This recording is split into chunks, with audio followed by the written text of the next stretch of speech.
Bueno, vamos a hablar ya en sí propiamente del tema que introduce a la materia de problemas del aprendizaje y quiero comenzar precisamente con el concepto de lo que es dificultades del aprendizaje. La definición de dificultades del aprendizaje se propuso en 1981, pero fue ligeramente modificada por el Comité Nacional para los Trastornos del Aprendizaje en 1989, de tal manera que este comité dejó la siguiente definición. Las dificultades del aprendizaje son un conjunto heterogéneo. Heterogéneo significa que le puede dar tanto a hombres como a mujeres, de alteraciones en las capacidades que pueden ser de lectura, de escritura, cálculo o racionamiento cognitivo general. Personas que llegaron a presentar alguna dificultad en alguno de estos aspectos, entonces ya se estaba hablando que tenía dificultades para aprender. Básicamente, el término es aplicado a trastornos en los cuales muchas veces la causa puede ser hasta intrínseca en el individuo. Generalmente se asocia a anomalías del sistema nervioso. Cabe aclarar que cuando es una anomalía del sistema nervioso, pues puede aparecer durante toda su vida, pero no específicamente esto es lo que puede suceder, que quede claro. Vamos a ver qué son los trastornos del aprendizaje. Bueno, los trastornos del aprendizaje o dificultades del aprendizaje es exactamente lo que acabamos de referir hace un momento en la diapositiva anterior.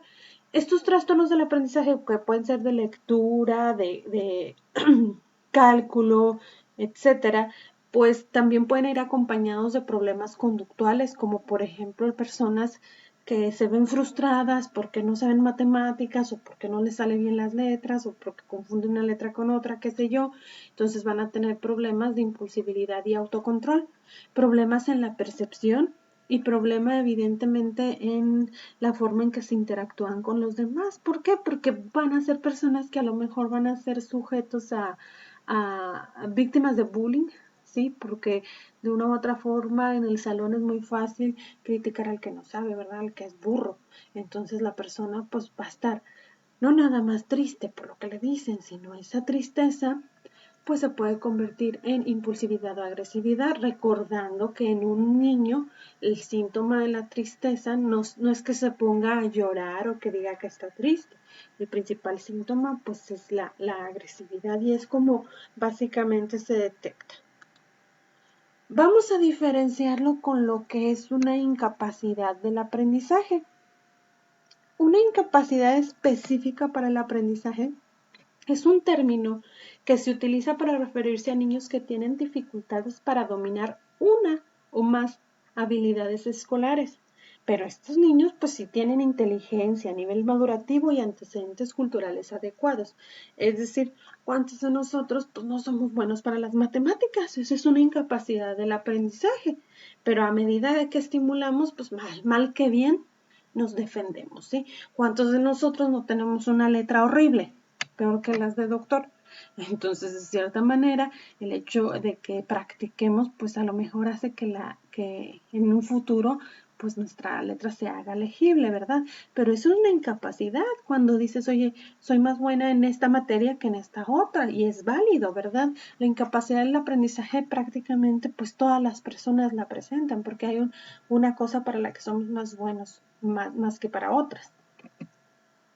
Las dificultades del aprendizaje en sí, pues unos niños con dificultades para el aprendizaje, pues básicamente son aquellos que tienen una dotación adecuada de habilidad mental, ¿sí? Procesos sensoriales y estabilidad emocional también tienen, pero tiene problemas específicos en los procesos que su cabecita está teniendo en forma de percibir las cosas, en forma de integrarlas y en forma de expresarlas. Y estos procesos, como están dificultosos, pues van a obstruir la eficiencia en el aprendizaje. También, ¿cuántos de nosotros no muchas veces tenemos la idea en la cabeza, pero batallamos para expresarla? Entonces, a nivel inteligencia podemos entender un tema, pero a nivel expresivo tenemos una dificultad y al no expresarlo o expresarlo mal, pues evidente la maestra cómo va a saber que sí tengo la idea si no la expreso. Entonces, pues me va a ir mal en la escuela, ¿sí? Simplemente, por ejemplo, en un examen, si me ponen una pregunta abierta y yo quiero explicarlo, pero tengo problemas expresivos, pues no lo voy a expresar de forma adecuada y eso va a ser una dificultad, ¿ok? En la actualidad, el DSM-5, que es nuestro Manual Diagnóstico y Estadístico de los Trastornos Mentales, pues sí categoriza los problemas del aprendizaje y lo llaman trastornos específicos del aprendizaje. Específicamente, el DSM nos habla de problemas de lectura, de cálculo y de expresión escrita. ¿Cuáles son las causas de los problemas o las dificultades del aprendizaje? Las causas, pues, pueden ser factores internos, lo que decíamos hace rato, los intrínsecos, que pueden ser neurobiológicos, es decir, algo pasa en mi cerebrito, tengo una pequeña disfunción cerebral mínima que está haciendo que en vez de escribir B, pues mejor escribo D.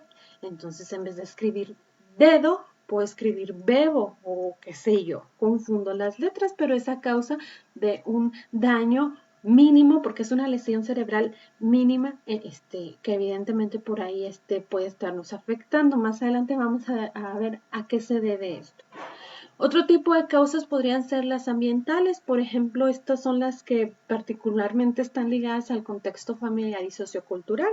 Si evidentemente yo vivo en una familia donde tengo padres que a lo mejor muy apenas si terminaron la primaria, pues no voy a tener la estimulación que como cultura necesitamos en casa, ¿verdad? Me voy a dedicar a hacer la tarea como la entendí, ¿sí? No voy a tener papás que me ayuden porque no la entienden por su nivel cultural.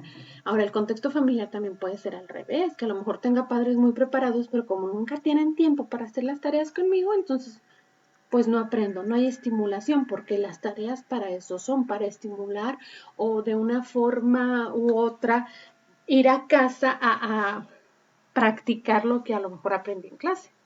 Otra causa vendrían siendo las características del sistema educativo. Desgraciadamente, pues vivimos en un sistema, aquí en México tenemos un sistema educativo muy peculiar, hablando de la educación básica, en el cual pues hay muchas deficiencias aún, ¿verdad? Esto aunado a muchas cuestiones antipedagógicas y eso puede suceder. La realidad es que, pues de ley, las escuelas particulares, pues como pagas, ofrecen un sistema educativo de mayor calidad y ahí sí puede haber mayor estimulación. Otra de las causas es el inadecuado ajuste entre las características individuales del alumno y las demandas que recibe el contexto educativo. Aquí, por ejemplo, hay escuelas que, aunque son muy particulares, te piden examen de admisión y si no entras con ciertas características, pues ni modo, ¿verdad?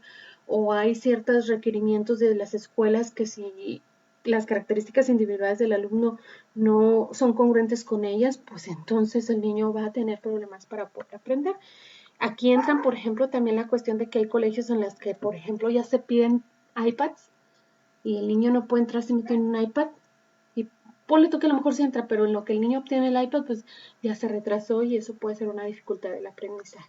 Pero bueno, estas son causas que dentro de la posibilidad, pues pueden modificarse.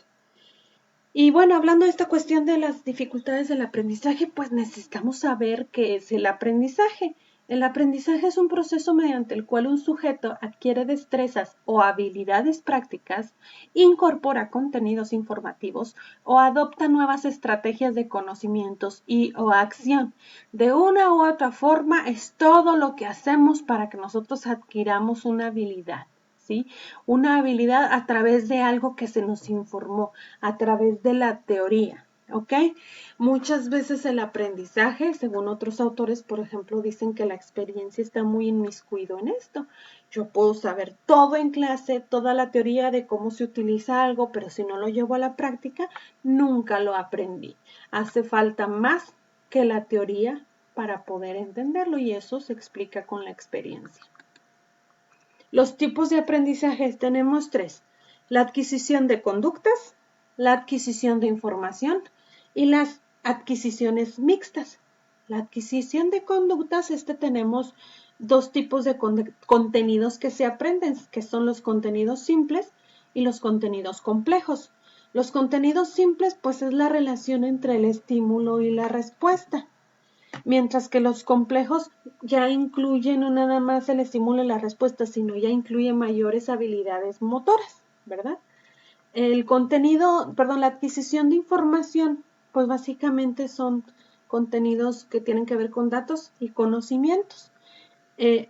Aquí, por ejemplo, interviene mucho la memoria pura, el que nosotros adquiramos información y lo dejemos en nuestra memoria, eso tiene mucho que ver. Y las adquisiciones mixtas, pues va a incluir a estos dos, el de conducta y el de información. Es adquisición de conductas motoras por medio de la información. Aquí este es uno de los aprendizajes más significativos porque aquí es donde la persona adquiere el insight, ¿sí? O el aprendizaje vicario.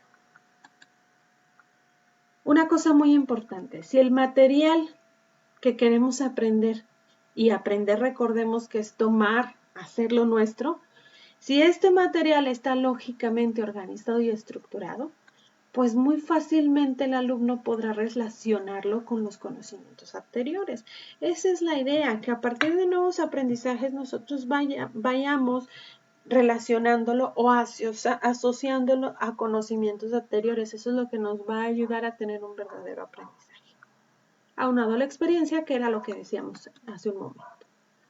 Muy bien, alumnos, hasta aquí muy importante todo esto. Tenemos la siguiente terminología básica que necesito que en los minutos que quedan de su hora clase investiguen. ¿Qué es inteligencia? ¿Qué es educación? ¿Qué es detección? ¿Qué son las dificultades? ¿Qué es una incapacidad? ¿Y qué es un trastorno? Esta terminología, como les digo, háganlo aquí en la hora clase, en el tiempo que queda. Lo hacen en su cuaderno y lo revisamos la próxima semana. Muchísimas gracias por su atención.